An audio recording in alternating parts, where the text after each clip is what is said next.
To my deck profile of Skull Warriors. I just want to preface this video like the other ones I'm doing right now.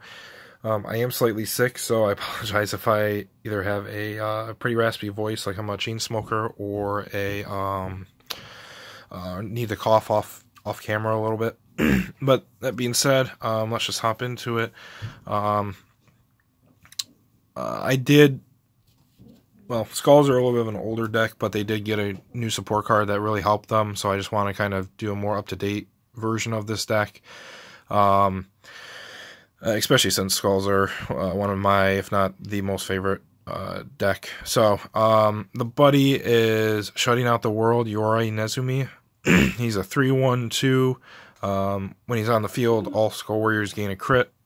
When he enters the field, if you have another Skull Warrior on the field, you gain 2 gauge, and that's not once per turn, so you can relatively easily abuse that spamming ability of gaining gauge, which is quite helpful, to be honest. And obviously the Katana World flag. It's obviously the only one you can really play with Skulls.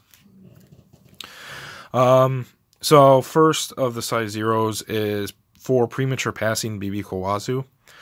He's a 2/1/1. When he enters the field from your hand, you put up to a total of 2 Skull Warriors or water monsters from your deck into your drop zone and shuffle your deck. So he helps filter the deck and get you what you exactly need in the drop zone.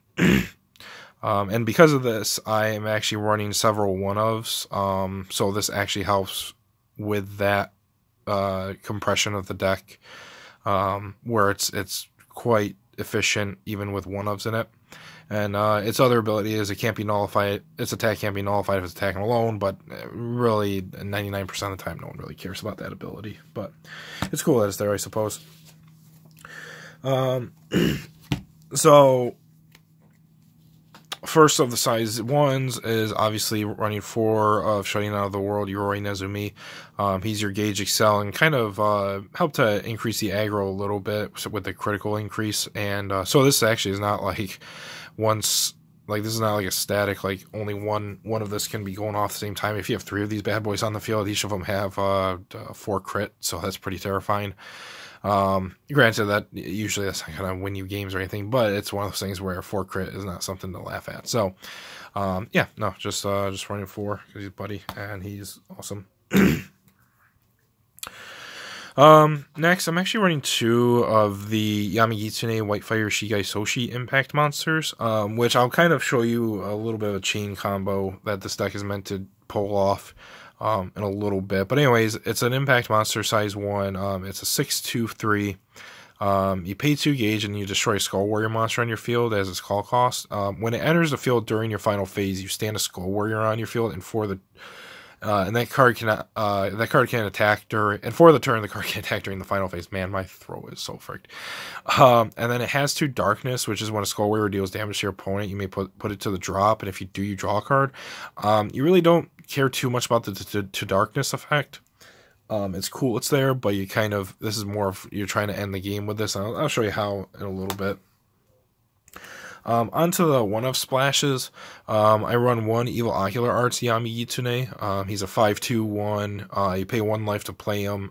His ability is Ocular Arts Dead Tracks. When he enters the field, you call up to 1 size 1 or less from your drop zone by paying his call cost, and the ability Ocular Arts Dead Tracks can only activate once per turn.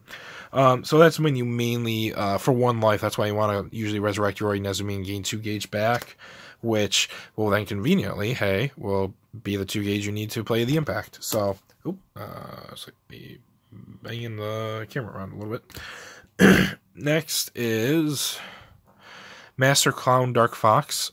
He's a 6/2/1. He's actually dual Dungeon World and Katana World. He costs 1 gauge to play.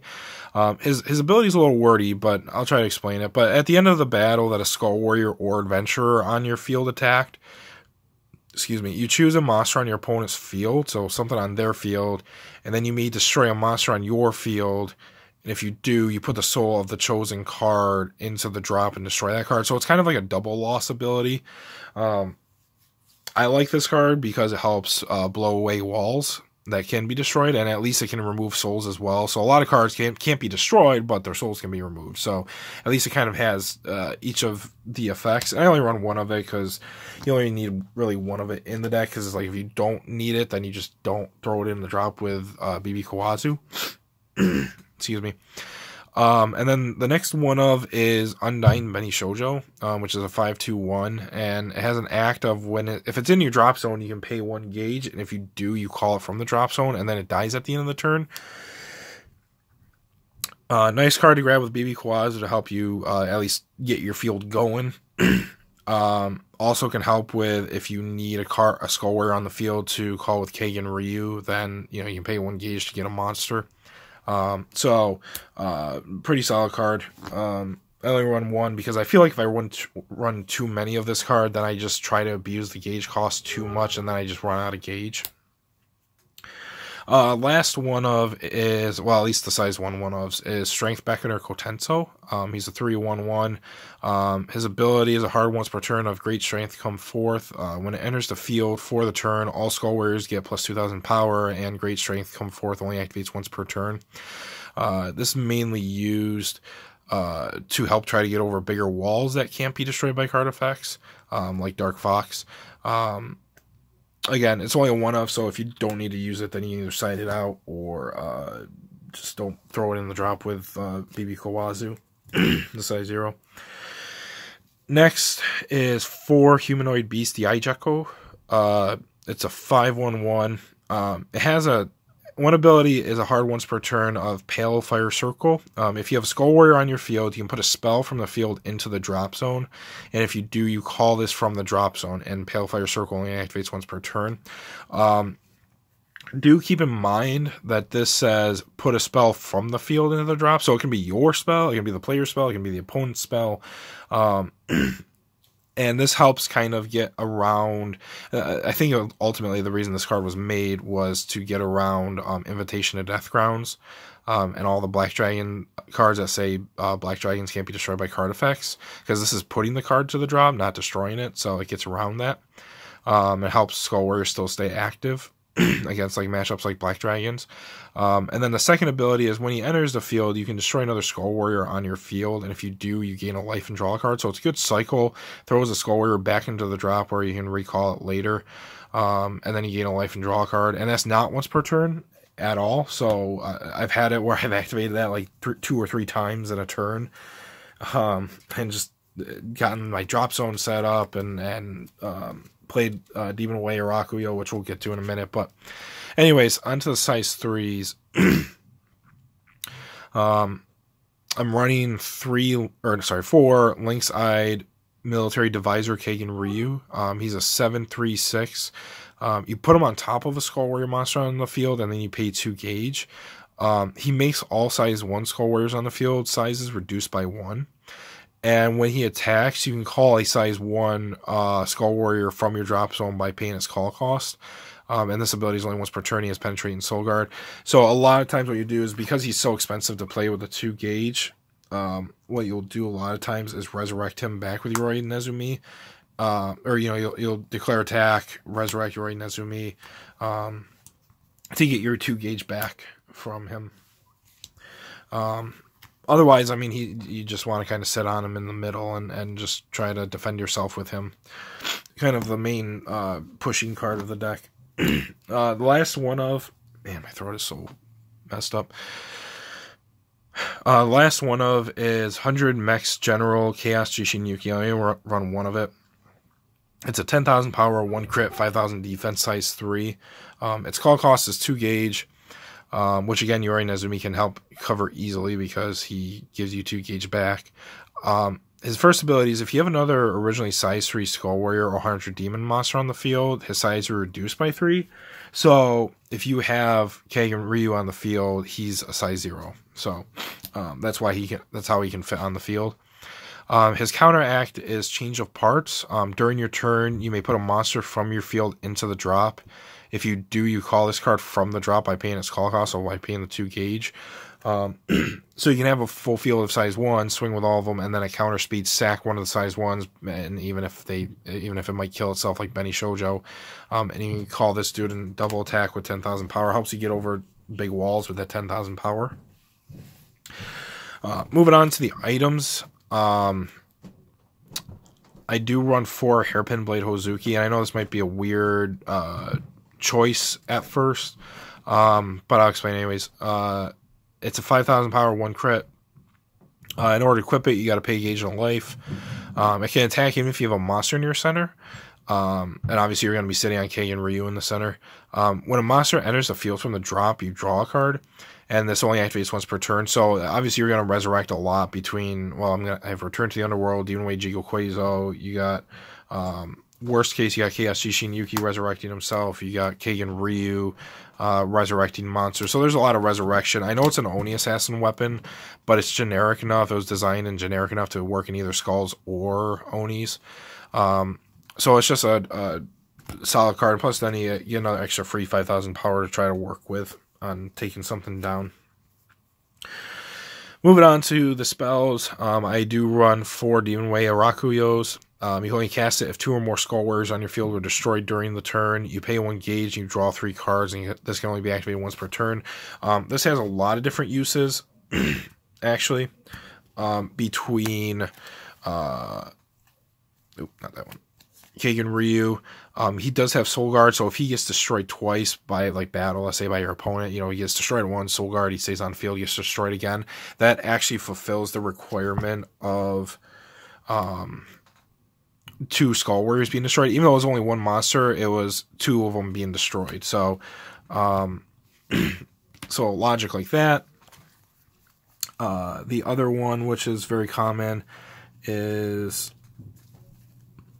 Yaijeko. He destroys one of your Skull Warriors to gain a life and draw a card. So if you can, I've had it a couple times where I've played Yaijeko's second ability like 2 or 3 times by just recalling them over and over again.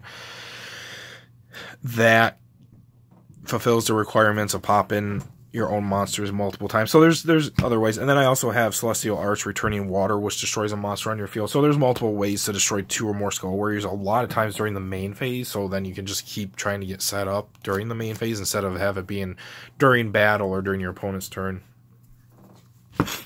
Next, which I'm actually probably, I'm going to, at the end of this video, I'm going to kind of say what I'm going to do with the deck once I get some new cards that come in the mail. But anyways, before I do, right now I run 4 Return to the Underworld.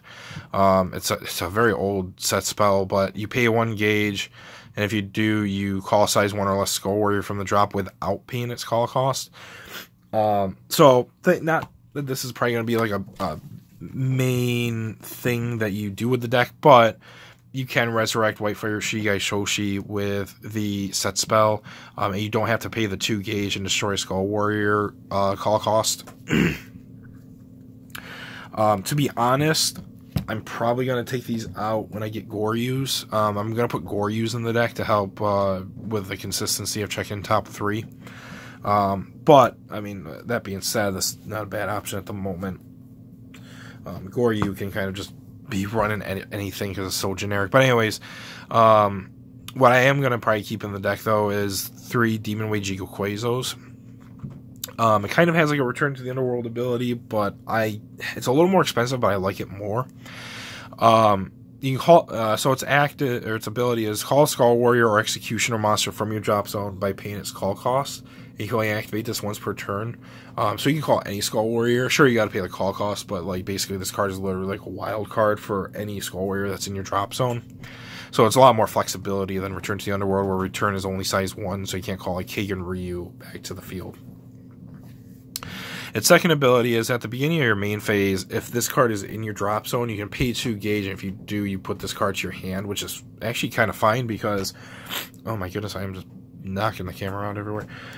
Because you can pay 2 gauge, grab this, and then just during your turn, just call Yori Nezumi and gain the 2 gauge back. So it's like, even then, it's like a wash as far as like card gauge resources lost. So, yeah. Next is 4 Celestial Arts Returning Water. Its cast cost is destroy a monster on your field. At counter speed, you gain a gauge, gain a life, and you draw a card. You can only cast this once per turn. So this can help with dealing with penetrate. If your opponent's trying to penetrate K and Ryu, you just pop K and Ryu, and you just don't take the penetrate, and then you at least gain a gauge and a life and draw a card. Like I said before, this destroys a monster on your field, so if you destroy Skull Warrior, and then you use something else, because you only cast this once per turn, if you use something else to destroy another Skull Warrior on your field, that fulfills the Demon Way of Rakuyo, and then at least this also guarantees that you have the gauge to draw 3. So, a very solid card for Skulls. Next, oh my goodness, my camera needs to stop being stupid. There we go.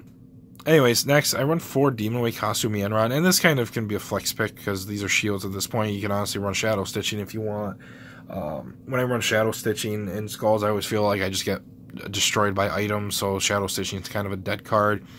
Where at least Demon Way Costume Enron, it kind of can cover you from anything, since it just reduces damage to 0.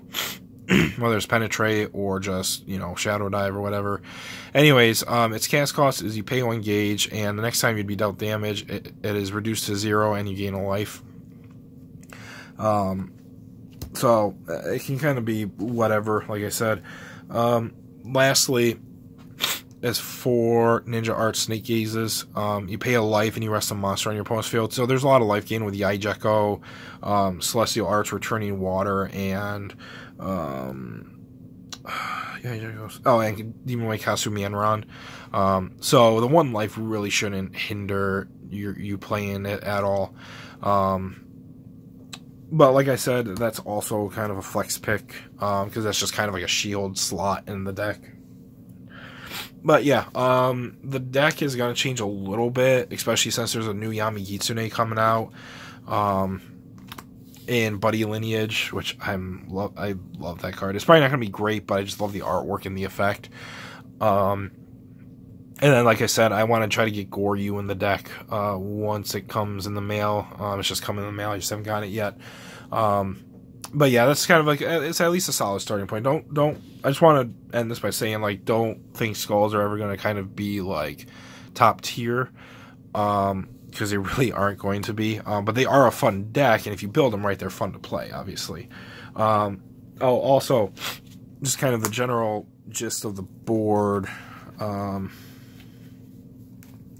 if you so choose. So, just kind of real quick here. So let's say you have these, just say generally speaking, on the field, right? Only because this kind of field can be a little complicated. It may not be super obvious how it's played at first. But like, let's say this is kind of like your standard board, and obviously Kagan Ryu will have a soul, but I'm just trying to just fast forward here a little bit. So you can always swing with, you know, left and right. Swing with Kagan Ryu. His skill can go off. A lot of times you'll want Evil Ocular Arts Yami Kitsune, which is right here. And then, like, when he enters the field, so like you'll call over Yaijeko, and then when he enters the field, you can call a monster. So a lot of times you'll call Yori Nezumi, your buddy, to the side, let's say, right?